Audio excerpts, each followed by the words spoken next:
Hi friends, welcome to my channel. இந்த மாதிரி சுவாரஸ்யமான கதைகளை கேட்க நீங்க இப்பதான் நம்ம சேனலுக்கு முதல் முறையா வரீங்கன்னா மறக்காம நம்ம சேனலை சப்ஸ்கிரைப் பண்ணி பாருங்க. பக்கத்துல இருக்க பெல் ஐகானையும் கிளிக் பண்ணிக்கோங்க. என் பேர் ராஜா. வயது எனக்கு 30 ஆகின்றது.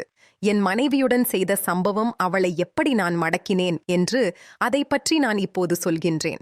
வீடியோவை ஸ்கிப் பண்ணாம பாருங்க. அன்று மொட்டை மாடியில் காய்ந்த துணிகளையெல்லாம் எடுத்து கொண்டிருந்தாள். அவள்தான் என் மனைவி. எங்களுக்கு திருமணமாகி 1 வாரம்தான் ஆகின்றது. இன்னும் எங்களுக்குள் எதுவும் நடக்கவில்லை.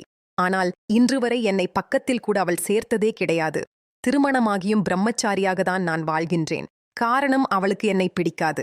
என் அம்மாவின் அண்ணன் மகள்தான் அவள். அவளுக்கு பிடித்தது வேலையில் உள்ள மாப்பிள்ளையை தான் நான் கட்டிக்கொள்ள வேண்டும் என்று ஆசைப்பட்டாள். ஆனால் எனக்கோ சிறுவயதிலிருந்தே அவளை திருமணம் செய்து கொள்ள வேண்டும் என்று ஆசை. எங்கள் இருவர் குடும்பமும் இணைந்துதான் அவளிடம் ஏதையோ பேசி சமாளித்து திருமணத்திற்கும் சம்மதிக்க வைத்தனர். அதன் பின்பு அவள் இருமணமாக சம்மதித்தாள். அவளோ கல்லூரியை படித்து முடித்து சென்னையில் வேலை செய்து வருகின்றாள். நானோ படிக்காதவன். அப்பாவின் காடு, வீடு, தோப்பு, துறவு என்று எல்லா வேலைகளையும் நான் பராமரித்து வருகின்றேன். எங்கள் வீட்டில் ஒரு டிராக்டரும் இருக்கின்றது. டிராக்டர் ஓட்டுவது என்றால் எனக்கு மிகவும் பிடிக்கும். விவசாய வேலைகளை நான் விரும்பியும் செய்வேன். நானும் அவளிடம் சேர்ந்து வாழ எவ்வளவோ முயற்சி செய்கின்றேன். ஆனால் என்னை கண்டாலே ஒரு பார்வை பார்த்துவிட்டு செல்வாள். அதிலேயே அடங்கி ஒடுங்கி நின்று விடுவேன். யாரிடமும் அடங்கி போகாதவன் அவள் பார்வையிலேயே அடங்கி போய் நிற்கின்றேன். அவள் என்னை ஏற்றுக்கொள்ளும் நாளுக்காக நான் இப்போது தவம் இருந்து காத்து கொண்டிருக்கின்றேன். ஏன்னா அவளின் அழகோ அப்படி தங்க சிலை போல் இருப்பாள். அவளின் ஒவ்வொரு அசைவும் ரசிக்க வைக்கும். அன்று வீட்டு முற்றத்தில் தென்னை மட்டையை உரித்து கொண்டிருந்தேன். அந்த அதிகாலை வேளையில் நிலா வெளிச்சத்தில் தூங்கி எழுந்தும் கூட தங்கமாகத்தான் ஜொலித்தாள். என்னையும் ஒரு பார்வை பார்த்துவிட்டு திரும்பிக் கொண்டாள். அவளை எப்படி என் வழிக்கு கொண்டு வந்தேன் என்பதை பற்றி சொல்கின்றேன். அதன் பிறகு நானும் அவளும் ஒன்றாக திருக்கோயிலுக்கு எல்லாம் சென்று வந்தோம். அதன் பிறகு அவளும் சென்னையில் வேலைக்காக சென்று விடுவாள். வாரத்தில் 2 நாள் மட்டும்தான் வீட்டிற்கு வருவாள். அதன் பிறகு அவளும் வீட்டில் தன் அத்தையிடம் பேசி என்னிடம் நெருக்கமாகலாம் இருக்க மாட்டாள். அவளுக்கென்று ஒரு அறையும் ஒதுக்கப்பட்டது. என் மாமன் மகள்தான். ஆனால் செம்ம கலர், நல்ல குணம். யார் மீது அவ்வளவு சீக்கிரமும் கோபப்பட மாட்டாள். கோபப்படாத குணம் கொண்டவள். திருமணத்திற்காக 2 வாரம் விடுப்பு எடுத்து ஊருக்கு வந்திருக்கின்றாள். அன்று எங் அம்மா இனிப்பு பலகாரம் ஒன்றை செய்திருந்தார். அது எங் அம்மா, இது கொஞ்சம் எடுத்துட்டு போய் உன் மனைவி கிட்ட கொடுத்து வா என்று சொன்னார். நானும் குளித்து முடித்துவிட்டு ஜம்முனு எங்கள் அறைக்கு போனேன். அவளோ லேப்டாப்பில் வேலை செய்து கொண்டிருந்தாள். அப்போது என் அம்மாவும் அப்பாவும் பலகாரங்களை எடுத்துக்கொண்டு என் மாமாவின் வீட்டிற்கு சென்று விட்டார்கள். வீட்டில் இப்போது யாருமே இல்லை. கதவை மூடிக்கொண்டு உள்ளேயே நான் சென்றேன். கையில் இருந்த பலகாரங்கத்தை அவள் முன் நீட்டினேன். அவளும் எடுத்துக்கொண்டாள். நீலக்கலர் நைட்டியில் செம்ம அழகாக இருந்தாள். தலை நிறைய மல்லிகை பூவை வைத்துக்கொண்டு தேவதையாக தெரிந்தாள். என்ன இன்னைக்கு நைட் எந்த ஊர்ல கரகாட்டம், மேக்கப் எல்லாம் பயங்கரமா இருக்குன்னு நான் கேட்டேன். அவ்வளவோ என்னை முறைத்து பார்த்துவிட்டு நானே நொந்து போயிருக்கின்றேன். நீங்கள் வேற என்று கூறினாள். வேலை டென்ஷன் அதிகமாக இருக்கின்றது. இன்னைக்குதான் கடைசி நாள். இந்த ப்ராஜெக்டை நான் இன்னைக்கே முடிக்க வேண்டும். ஆனால் என் ஃப்ரெண்ட்ஸ் போன் ரீச்சே ஆக மாட்டேங்குது. கடுப்பாகுது என்றாள். நான் உதவி செய்யட்டுமா என்று நான் கேட்டேன். உங்களுக்கு அதை பத்தியெல்லாம் ஒண்ணுமே தெரியாது மாமா என்றாள். அப்படின்னா சீக்கிரம் கிளம்பு என்று சொல்லி அருகில் இருந்த நெட்வொர்க் கம்ப்யூட்டர் சென்டருக்கு அழைத்துச் சென்றார். அடியால் செய்ய வேண்டிய வேலையை நல்ல முறையில் செய்து முடித்தாள். நீண்ட நேரமாகியும் அப்போது அவள் ஏதோ ஒரு பட்டனை தெரியாமல் அழுத்திவிட்டாள். அந்த கணனியில் சில பழங்கு படங்களும் கதைகளும் ஏராளமாக இருந்தது. அது எனக்கு பயங்கரமான அதிர்ச்சியை பார்த்துவிட்டேன் என்று அவளுக்கு அதைவிட அதிர்ச்சி தலைகுனிந்து கொண்டாள். நான் எதையும் காட்டிக்கொள்ளாமல் திருந்து சென்று விட்டேன். ஏனென்றால் அந்த வீடியோக்களில் ஒரு மாதிரியான படங்களும் இருந்தது. அவள் ப்ராஜெக்ட் வேலையை முடித்த பிறகு அவள் என்னிடம் எதுவும் பேசவில்லை. இருவரும் ஒன்றாக அமைதியாக வீட்டிற்கு வந்தோம். இரவு நேரமானதால் அம்மாவும் அப்பாவும் மாமா வீட்டிலே தங்கிவிடுவார்கள் என்று நினைத்தேன். நாங்கள் இருவரும் சாப்பிட்டு தனித்தனியே அவரவர் ரூமுக்கு போயிட்டோம். நல்ல சம்பவத்தை நினைத்து நான் கற்பனையில் அவளுடன் ஆரம்பித்தேன். அப்போது மெசேஜ் அவளிடமிருந்து வந்தது. என்ன மாமா பண்றீங்க, தூங்கிட்டீங்களா என்று கேட்டாள். எனக்கு அவள் மெசேஜை கண்டவுடன் உள்ளம் துள்ளியது. நானும் ஆசையாக கால் பண்ணி இல்லை என்று சொன்னேன். அதன் பிறகு என் மனம் ரொம்பவே மகிழ்ச்சியில் ஆழ்ந்து போனது. ஏதோ தெரியாமல் எதையோ அழுத்து விட்டேன். அதை நீங்கள் பார்த்து விட்டீங்கள். அப்படியென்றால் நான் நினைக்கல. சரி மாமா என்று சொன்னாள். அதையெல்லாம் பரவாயில்லை விடு, நான் தான் பார்த்தேன். நான் ஒன்னும் நினைக்கல. எனக்கு உன்னை பற்றியெல்லாம் தெரியும். கவலைப்படாதே என்றான். நாளைக்கு நீ ஊருக்கு கிளம்பணும். போய் நீ தூங்கு என்று பதிலுக்கு காத்திருந்தாள். அப்போது போனை வைத்துவிட்டு மீண்டும் அவனை நினைத்து மீண்டும் போன் வந்தது. அப்போது மாமா, அத்தை மாமா வீட்டிலில்ல, நான் தனியாதான் இருக்கேன். பயமா இருக்கு. கொஞ்சம் என் ரூமுக்கு வரீங்களா என்று கூப்பிட்டாள். நானும் துள்ளி குதித்து ஓடினேன். அவள் அறைக்கு அருகில் சென்றவுடன் நெஞ்சு படபட என்று அடித்தது. கதவை நான் தட்டினேன். மெல்ல திறந்தாள். கட்டிலில் கிடந்த செல்போனில் மீண்டும் அந்த படங்களை பார்த்தேன். அவள் முகத்தையும் உற்று பார்த்தேன். தயங்கி தயங்கி தலையை குனிந்தபடியே நின்றாள். மாமா, இன்னைக்கு என் கூட தூங்க பயமாயிருக்கு மாமா என்று கூறினாள். நான் அவன் கணவன்தானே, ஒன்னா ஒரே அறையில் தூங்க யாருக்கிடமும் அனுமதி தர தேவையில்லை என்று நினைத்து கொண்டே சரி என்றே அந்த குளிரலும் அவளுக்கு வேர்த்தது.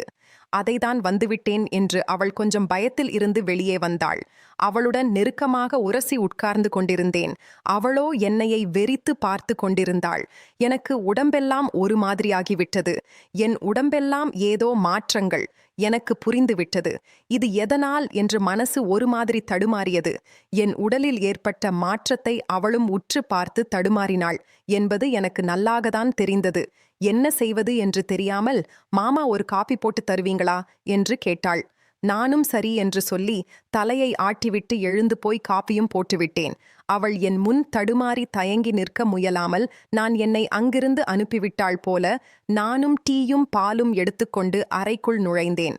அவள் டீயை கையில் எடுத்துவிட்டு இன்னொரு கப்பில் இருந்த பாலையும் பார்த்து கேட்டாள். மாமா, நீ பால்தான் குடிப்பியா என்றாள். நான் அவள் கண்களை பார்த்தவாறே பால் குடிக்க ரொம்ப பிடிக்கும் என்றான். அவனின் பார்வை சற்று மாறாத பாலில் சர்க்கரை போட்டு குளித்தாள். சுவை இன்னும் சரியாக இருக்கும் என்று நக்கலாக சொன்னான். என்று அவளும் குரல் உயர்ந்தது. உள்ளுக்குள் சிரித்து கொண்டே நானும் தடுமாறி காஃபி நல்லாயிருக்கு என்றேன். அவள் எதைய நினைத்து கொண்டு சொன்னாளோ தெரியவில்லை. கொஞ்சம் தூக்கலாகத்தான் இருக்கின்றது என்றாள். எனக்கு புரிந்துவிட்டது. பொண்டாட்டிதானே, அவளுக்கும் ஆசை இருக்காதா என்று. நானும் கணவனின் கடமையை செய்ய காத்து கொண்டிருந்தேன். ஆனால் இன்னும் அவளிடமிருந்து எந்த ஒரு சிக்னலும் எனக்கு வரவில்லை. அதனால் கொஞ்சம் பயமாகத்தான் இருந்தது. அவள் முன்னாடி இருந்த சும்பை பார்த்து கொஞ்சம் தண்ணி வேண்டும் என்று கேட்டேன். அதன் பிறகு அந்த தண்ணியவும் அவள் கொடுத்தாள். வேண்டுமென்றே அவள் கையை தடவி வாங்கினேன். முகத்தில் எந்த எதிர்ப்புமே இல்லை. தண்ணீர் குடித்தேன். கையை நீட்டினாள். சொம்புவை வாங்கிறதுக்காக நான் அவள் கையை அவள் கை மீது பிடித்தேன். சிக்னல் கிடைத்தது போல் எனக்கு தோன்றியது. மெதுவாக நெருங்கி அவள் அருகில் வரும்போது வாசல் படியில் குரல் பார்த்ததால் என் அம்மாவும் அப்பாவும் சிவபூஜையில் கரடி நுழைந்த மாதிரி வந்துவிட்டார்கள். சட்டென்று விலகி கதவை திறந்தேன். என்னம்மா இந்த நேரத்துல இங்க வந்திருக்கிறீங்க? மாமா வீட்ல தங்கிக்கலன்னு நினைச்சேன். நானும் உன் அப்பாவும் அங்கதான் தங்கிக்கலாம்னு நினைச்சோம். ஆனா உங்க அத்தைக்காரி இருக்காளே, இந்த பொண்ணு தனியா இருப்பா, பயப்படுவான்னு அனுப்பி விட்டுட்டா, நான் என்ன பண்றதுப்பா என்று கூறினாள். நீயும் உன் பொண்டாட்டியும் ஒன்னா தூங்குனா நாங்க ஏண்டா இந்த நேரத்துல இங்க வரோம் என்று கூறினார். அதன் பிறகு சரிமா உள்ளவா என்று கூறினான். அதான் எல்லாத்தையும் கெடுத்துட்டீங்கள என்று கடுப்பாகி அம்மாவிடம் பேசிவிட்டு என் பொண்டாட்டி கிட்ட சொல்லிட்டு என் அறைக்குள் புகுந்து கொண்டான். ஆனால் அவள் சொல்ல முடியாமல் ஏக்கமாய் ஆசையாய் பார்த்து மனதில் ஓடிக்கொண்டே இருக்க ஒடுங்கி படுத்து கொண்டாள். காலையில் அவள் விடுமுறை முடிந்தவுடன் ஊருக்கும் சென்று விட்டாள். நான் காலையில் வேலைக்கும் வந்துவிட்டேன். வேலையில் நாட்டமே இல்லை. அவளிடமிருந்து ஒரு போன் கூட இல்லை. வெள்ளிக்கிழமை அன்று நான் கம்பெனியில் வேலை செய்து கொண்டிருந்த போது என் போன் ஒளிர்த்தது. யார் என்று பார்த்தால் என்னுடைய மனைவி அழகு தேவதை. காலை அட்டெண்ட் செய்தேன். எங்கே இருக்கின்றீங்கள் மாமா மாமா என்று கேட்டாள். நானும் இங்குதான் வேலை பார்த்து கொண்டிருக்கின்றேன் என்று சொன்னேன். நல்லா இருக்கீங்களா என்று கேட்டாள். ஆனால் மனசுதான் சரியில்லை என்றான். என்னாச்சு என்று கேட்க அவ்வளோ அதெல்லாம் ஒன்றுமில்லை அப்படி என்று கூறினாள். இந்த வாரம் எப்ப ஊருக்கு வருவ என்று கேட்டான். வீட்டிற்கு சென்று கேட்டு சொல்கின்றேன் என்று சொன்னான்.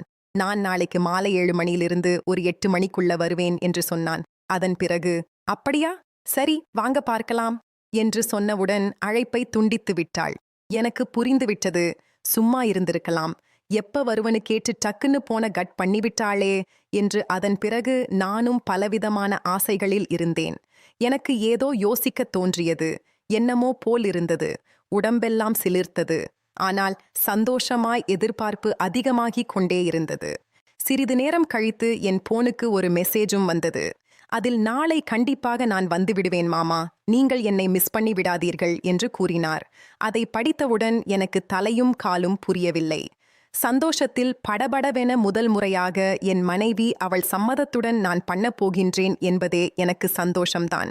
அந்த இடத்தில் என் பொண்டாட்டியை பற்றி கண்டிப்பாக சொல்ல வேண்டுமல்லவா? அவள் நல்ல வெள்ளையான உருவம், எனக்கேத்த உயரம் இருந்தாலும் அதற்கு ஏத்த நல்ல உடல், வலிமமாக இருப்பாள். பேசும்போது கொஞ்சிதான் பேசுவாள். அவள் பேசும்போதே அவள் கண் சிமிட்டி கொண்டே பேசுவது மிகவும் அழகாக இருக்கும். பொட்டு வைத்தால் அவள் முகம் மிகவும் அழகாக இருக்கும். முதலில் அவள் என் மனைவியாக வந்தபோது அவளைப் போன்ற ஒரு பெண்ணை நான் திருமணம் செய்ததே என் பாக்கியம்தான். சிறு வயதிலிருந்து மனைவியாக நினைத்தவளை கண்டிப்பாக மனம் முடிக்க வேண்டும் என்று என் எண்ணம் எப்போதும் மனதில் ஓடிக்கொண்டே இருக்கும். இப்பொழுது அவள் என் மனைவி. அன்று செல்போனில் வந்த படங்களை பார்த்த பின் அன்றே அவளுடன் எப்படியாவது இணைந்திருக்க வேண்டும், எப்படியாவது சம்பவம் பண்ண வேண்டும் என்ற எண்ணத்தில் அவளை நினைக்கும் போதெல்லாம் பித்து பிடித்திருந்தேன். இப்பொழுது அவளிடம் நிறைய மாற்றமும் உள்ளது. என்னை ஏற்றுக்கொண்டாள் என்று தோன்றுகின்றது. அவளின் பார்வையும் பேச்சு செயல் அனைத்தும் அவளின் விருப்பத்துக்கு ஏத்தபடி நடந்து கொண்டாள். அப்போது அவளுக்கு என்னை பிடித்திருந்தது என்று நான் நினைத்தேன். எதுவும் சொல்லாமலே அங்கிருந்தும் சென்று விட்டாள். அன்றிலிருந்து நான் அவளை பார்க்கவும் பேசவும் இல்லை. அவளும் என்னை போனில் கூட அழைக்கவில்லை. மனதில் சிறு குழப்பத்தோடு இருந்தேன். இப்பொழுது அவளிடமிருந்து அழைப்பு வந்த பிறகுதான் எனக்கு சந்தோஷமும் வந்தது. அதுவும் முக்கியமான விஷயத்தை பற்றி சொன்னவுடன் எனக்கு தலைகாலே புரியவில்லை. இந்த முறை எப்படியாவது எங்கள் வாழ்க்கையை தொடங்கிவிட வேண்டும் என்ற எண்ணத்தில் மனதிற்குள் வைராக்கியம் கொண்டேன். பொழுது விடிந்ததால் சனிக்கிழமை நேரம் நகராமல் நொடிகளும் நேரங்களையும் போல சென்று கொண்டே இருந்தனர். இப்படியே பொழுதும் விடிந்து இந்த நாள் முடிவில் சனிக்கிழமை மாலை 7 மணியும் ஆனது. நானும் அன்று வேலைக்கு சென்று விட்டேன். அன்று வேலை முடிய வழக்கத்தை விட சற்று நேரம் அதிகமும் ஆனது. பதட்டத்துடன் அப்போது தென்னந்தோப்பில் இருந்து கிளம்பி ஒரு 8:30 மணிக்கு வீட்டிற்கு சென்று கொண்டிருந்தேன். ஒரு மெசேஜும் வந்தது. அதை எடுத்து பார்த்தால் என்னுடைய மனைவி, என் மாமா எங்கே இருக்கிறீர்கள் என்று ஏன் இன்னும் வீட்டிற்கு வரவில்லை என்று கேட்டாள். நான் உடனே மகிழ்ச்சி சிம்பலை செய்துவிட்டு இன்னும் ஒரு அரை மணி நேரத்தில் வந்துவிடுவேன் என்று பதிலையும் அனுப்பினேன். நான் வீட்டின் முன் வண்டியை நிறுத்தியவுடன் வாசலில் எனக்காக காத்து கொண்டிருந்தாள். என்னை பார்த்தவுடன், ஏன் மாமா இவ்வளவு லேட்? நான் தான் 8 மணிக்குள்ளெல்லாம் வந்துடுவேன் என்று சொன்னேன்ல, என்ன இப்போ நான் தான் வந்துட்டேன்ல என்று சொன்னான். எனக்காக இன்னைக்காச்சும் சீக்கிரம் வீட்டுக்கு வந்துவிடுங்கன்னு நினைச்சேன். ஆனா நீங்க இவ்வளவு விளையாட்டா வரீங்க என்று கோபத்துடன் முகத்தை திருப்பிக் கொண்டாள். சரி நான் தான் வந்துட்டேன்ல, கோச்சுக்காத என்று கூறினாள். புன்னகையுடன் சரிமா என்று சொல்லிவிட்டு வீட்டிற்குள் நுழைந்தோம். சரி மாமா, நாளைக்கு எனக்கு லீவு தான், ஊருக்கு வந்தேன், போய் சாப்பிட்டு தூங்கு சரியா என்று சொல்லிவிட்டு அவளும் அறைக்கதவை சாத்தி கொண்டாள். இவ்வளவு ஆசை கனவோடு வந்து எனக்கு பெரிய ஏமாற்றமாகத்தான் இருந்தது. நானும் குளிர்த்து முடித்துவிட்டு சாப்பிட்டுவிட்டு என் அறையில் சென்று படுத்துக்கொண்டேன். தூக்கமே எனக்கு வரவில்லை. கடுப்பாக இருந்தது. செல்போனை நான் எடுத்தேன். அப்போது ஓய் பொண்டாட்டி தூங்கிட்டியா என்று கேட்டேன். அப்போது இல்லை என்ற பதிலும் வந்தது. தனியாக தூங்க கொஞ்சம் பயமா இருக்கு இல்லையா என்றேன். துணைக்கு வரட்டுமா என்று கேட்டான். கொஞ்சம் பொறு, நானே சொல்கின்றேன், வெயிட் பண்ணு என்று சொன்னாள். கொஞ்ச நேரத்தில் அவள் ஒரு மெசேஜும் அனுப்பினாள். ஐயா, எனக்கு ஜாலி என்று மனம் துள்ளியது. ஒரு 10 நிமிடம் கழித்து அழைப்பும் வந்தது. அப்போது அட்டெண்ட் செய்து சொல்லடி என்று கூறினேன். என் ரூமுக்கு வாங்க மாமா என்றாள். உடனே வேகமாக என் அறையை பூட்டிவிட்டு அவள் இருந்த அறைக்கும் நான் சென்றேன். அங்கே அறை முழுவதும் அலங்கரிக்கப்பட்ட மென்மையான உடலை ஒட்டி கொண்டிருக்கும் ஒரு இரவு உடையை ஜம்முன் அணிந்திருந்தாள். கட்டிலில் பூவால் நிரம்பி அவளின் இதயத்தை வரந்திருந்தாள். இதற்குத்தானே காத்திருந்தேன் என்பது போல் அசடு வழியே நின்று கொண்டிருந்தேன். என் கண் பார்வையோ அவளை விட்டு நீக்க மறந்தது. அவளும் போன வாரம் சொல்லாமல் கொள்ளாமல் எல்லாத்தையும் பண்ணிவிட்டு பாதியிலேயே விட்டுவிட்டு போயிட்டாள் என்பது போல ஒரு பார்வையை பார்த்தாள். நான் அவள் செய்து வைத்திருந்த அலங்காரத்திலேயே அவள் முழுவதும் தயாராகிவிட்டாள் என்பதை வெளிப்படுத்தியது. இந்த வாரம் உனக்கு ஒரு சப்ஸ்கிரைப் வைத்திருக்கின்றேன் என்று கூறினாள். அப்போது அனைத்தையும் நினைக்கையில் எனக்கு தலை சுற்றியே போனது. சற்று நிதானத்திற்கு வந்தேன். எனக்கு தலைகால் புரியாமல் சந்தோஷத்தில் கத்தவும் முடியாமல் அப்படியே நடந்து கொண்டிருந்தேன். அதன் பிறகு எனக்கு மகிழ்ச்சி வெள்ளத்தில் நான் ஒரு மாதிரியாக நின்று கொண்டிருந்தேன். அவளும் அமைதியாக உட்கார்ந்து என்னை பார்த்து கொண்டிருந்தாள். மாமா தூக்கம் வருதா என்றாள். இல்லை என்றேன். தூங்கிடாத மாமா என்றாள். இப்படி ஒரு மனைவி பக்கத்தில் இருக்கும்போது எப்படிமா தூக்கம் வரும் என்றார். அவள் டிசன் அருகில் சென்று உட்கார்ந்திருந்தேன். என்னை ஒரு வாசனை அவள் மேல் எல்லாத்துக்கும் தயாராக ரெடியாக இருந்தாள். மல்லிகை பூ மட்டும்தான் குறைச்சல். அவள் மேல் வீசிய பவுடரின் வாசனை. அப்பா, அந்த வாசனையில் மதிமயங்கி நின்றேன். அவள் என்னையே மாமா பார்த்துக்கிட்டே இருக்க என்பது போல் ஒரு பார்வையை பார்க்க பதட்டத்தில் கையும் மூடவில்லை, காலும் மூடவில்லை.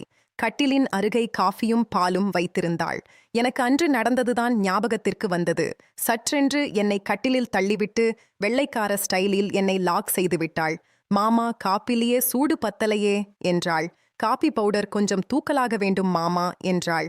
மாமா, காப்பியதான் எடுத்துக்கிறீங்க, பாலை நீ எடுத்துக்கலையே மாமா என்றாள். இதற்கு மேல் எடுக்காமல் இருக்க முடியுமா என்று அவனும் காஃபியை குடிக்கச் செய்தான். நானோ தட்டிலிருந்த பாலை மெதுவாக குடித்தேன். அவளது கையை என் நெஞ்சில் வைத்து என் இதயத்தின் துடிப்பை நான் உணரச் செய்தேன். அந்த கட்டிலில் அவள் ஒரு பக்கமும் நான் ஒரு பக்கமும், இருவரின் இடையில் ஒரு மௌனமானும் இருந்தது. தலையை என் தோளில் வைத்தாள். நான் அவளது தலையை மெதுவாய் தடவினேன். அப்போது விழிகளில் இருந்த அந்த வார்த்தையற்ற அழைப்பு என் உள்ளத்தில் நுழைந்தது. அவள் கைகளை என் மார்பில் வைத்தால் நான் அவளது நெற்றியில் ஒரு மெல்லிய முத்தமும் வைத்தேன். அந்த முத்தம் ஒன்று இருந்தாலும் அதில் ஏற்கனவே பல ஆசைகளும் நிகழ்ச்சிகளும் நீண்ட நாட்கள் காத்திருந்த கலப்பும் இருந்தது. அவளது நகங்கள் என் தோளில் தடவ என் மூச்சு ஆழமாய் இழுத்தேன். அதன் பிறகு என் மீது நம்பிக்கையை வெளிப்படுத்தினாள். அவளது கண்கள் மெல்ல மெல்ல மூடிக்கொண்டாள். அவளது முகத்தை நான் விரல்களால் வருடினேன். அவள் மெதுவாய் என் கையை பிடித்து மனநிலையை உணர்த்தினாள். நான் மெதுவாக அவளின் தோளில் முகம் வைத்து அவளது மூச்சை கேட்டேன். அவளது தோள் மீது என் விரல்களும் பயணிக்க அவள் மெல்லியதாக நான் மேல் சாய்ந்தாள். வெறும் ஆசையில்லாமல் அன்புடனும் உரிமையும் கலந்து அவளை சேர்த்து கொண்டேன். அப்போது அவள் நடுங்கியதில்லை. மாறாக என் மார்பில் சாய்ந்து, நான் உன்னோடுதான் மாமா என்றாள். மூடிய கதவுக்குள் மெழுகுபர்த்தி முடிந்துவிட்டது. மறந்து போன உலகம் தூங்கிக் கொண்டிருந்தது. ஆனால் நாங்கள் இருவரும் ஒருவருக்கொருவர் கலந்து மௌனமான இசையால் விளைத்திருந்தோம். அவள் என் மார்பில் சாய்ந்தபடியே தூங்கினாள். அவளது மூச்சின் இசை என் நெஞ்சை தொட்டுக்கொண்டே இருந்தது. சிறு சிறு துடிப்புக்கள் என் வாழ்க்கையின் புதிய அத்தியாயம் போல தோன்றியது. அவளது முகத்தோடு மென்மையாக இருந்தது.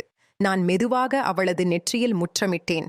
இனி நாட்கள் எல்லாம் இதே மாதிரிதான் இருந்தால் போதும் என்று என் உள்ளம் சொல்லியது. காலையில் சூரியன் நுழையும் ஒளியில் அவளது கண்கள் மெதுவாக திறந்தது. அவள் கண்கள் நேராக என்னை பார்த்து, அந்த பார்வையும் வெட்கமும் பாசமும் கலந்திருந்தது.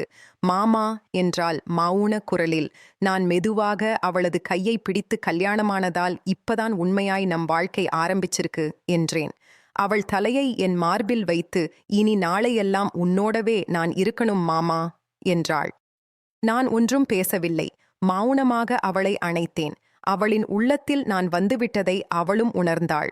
அந்த காலி புதியதூறு சூரிய உதயம் போல் இருந்தது. அவளும் நானும் ஒரே பக்கத்தில் இல்லாத நிம்மதியில் ஒருவரை ஒருவர் பார்த்து கொண்டோம். வார்த்தைகளும் பேசவில்லை.